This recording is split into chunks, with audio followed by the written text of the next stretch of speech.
Bismillahirrahmanirrahim.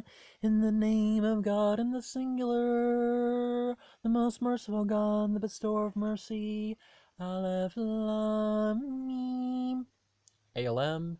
These are the signs of the wise book, a direction and a mercy unto the righteous, who observe the appointed times of prayer and give alms, and have firm assurance in the life to come. These are directed by their Lord, they shall prosper.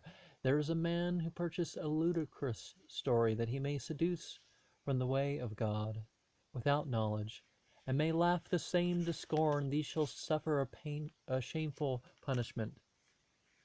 Now, I don't think ludicrous stories part of what's being said here.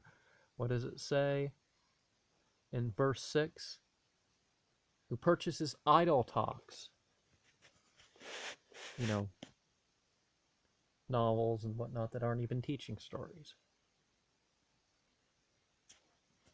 that aren't even goodly poetry or anything like that. They're just entertainment. A man who purchases a ludicrous story that it may seduce men from the way of God without knowledge, and he may laugh the same to scorn, he shall suffer a shameful punishment.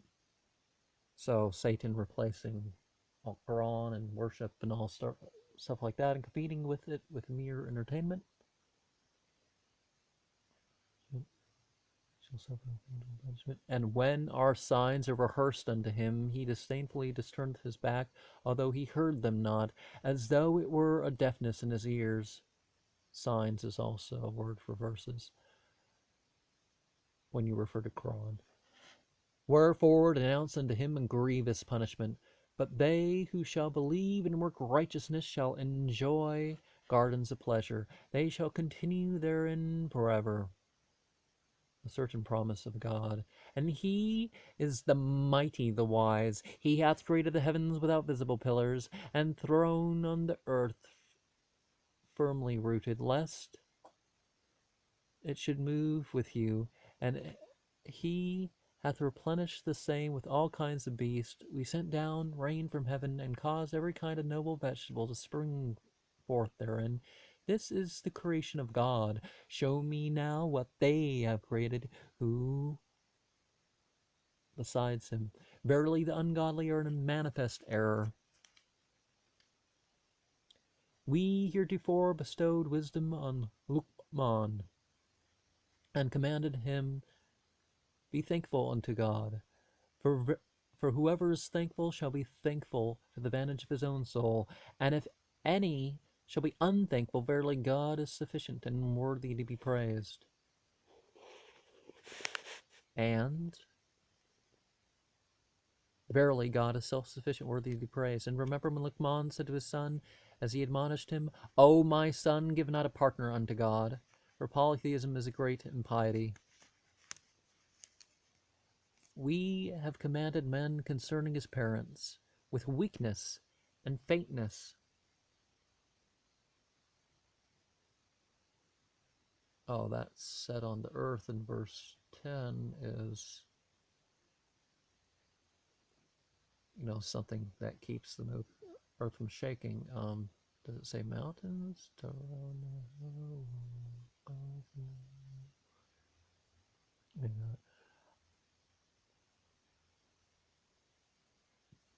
Something that keeps the mountains from shifting about wildly. We have commanded men concerning his parents. His mother carrieth him in her womb with weakness and faintness, and he's weaned 2 years, saying, does it? Okay, that was in parentheses. I want to make sure that it was still there, and yes, it is. Be grateful unto me and to thy parents. Unto me shall all come. But if thy parents endeavor to prevail,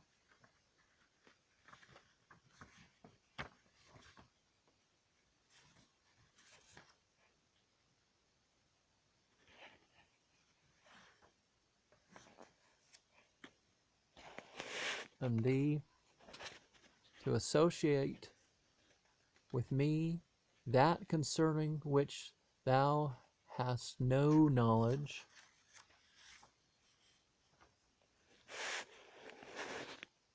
Obey them not. Bear them company in this world, and what shall be reasonable, but follow the way of him who sincerely turneth unto me. Hereafter unto me shall ye return, then I will declare unto you that which ye have done. O my son, verily, though it be of the weight of a grain of a mustard seed, and being a rock, are in the heavens, are in the earth, God will bring the same.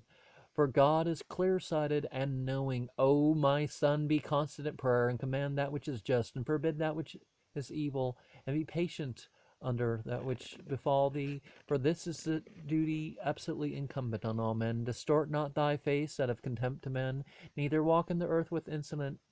For God loveth no arrogant, vainglorious person. Okay, the verse 18 here. Wala dusar kanda kalana se wala tamshi bilarde marahan Allah la yuhibbul kulla muqtalan kafur. Muqtalan kafur. An arrogant quality of the boaster. Yeah. And be moderate in thy pace, and lower thy voice. For the most ungrateful voices is surely the voice of donkeys. Yes, I don't want to say that word because most people will think something else. Do ye not see that God hath subjected whatever is in heaven and on earth to your service, that he has abundantly poured on you outwardly and inwardly? There are some who dispute concerning God without knowledge, and without a direction, and without an enlightening book. And when it is said unto them, Follow that which God hath revealed, they say, Nay, we follow that which we found our fathers to practice. What? Though the devil invite them to the torment of hell?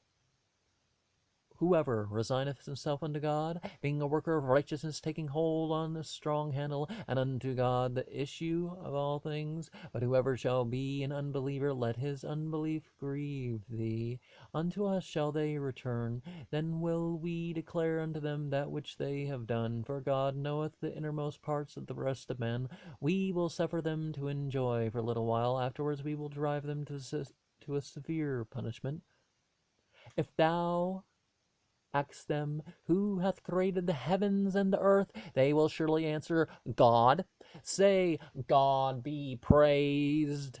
But the greater part of them do not understand. Unto God belongeth whatever is in the heaven and earth, and God is the self-sufficient, the praiseworthy. And if whatever trees in the earth were pens, and he should alter that swell the sea to 7 seas of ink, the words of thy Lord would not be exhausted, for God is mighty and wise.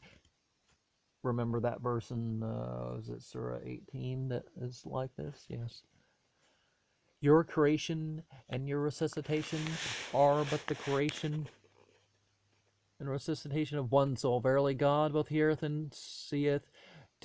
Dost thou not see that God causeth the night to succeed the day, and causeth the day to succeed the night, and compelleth the sun and the moon to serve you? Each of these luminaries hasten to a determined period, and God is well acquainted with that which ye do. This is declared concerning the divine knowledge and power, for that God is the true being, and for whatever ye invoke besides him, vanity. And for that which is the high, the great God, dost thou not see that the ships run in the sea through the favor of God, that he may show you of his signs? Verily herein are signs to every patient, grateful person. When waves cover them like overshadowing, they call upon God, exhibiting the pure religion unto him.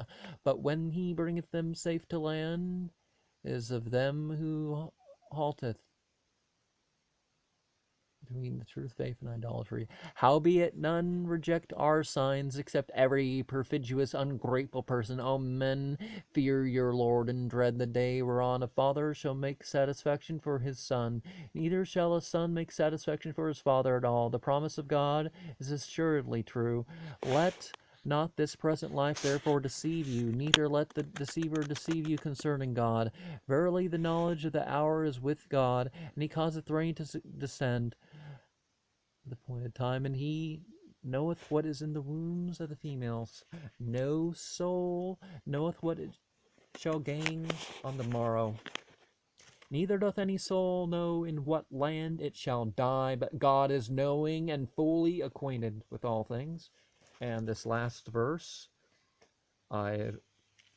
somebody learned it as their mantra, or I think they learned it. They were supposed to have learned it as their mantra. They occasionally get back to me,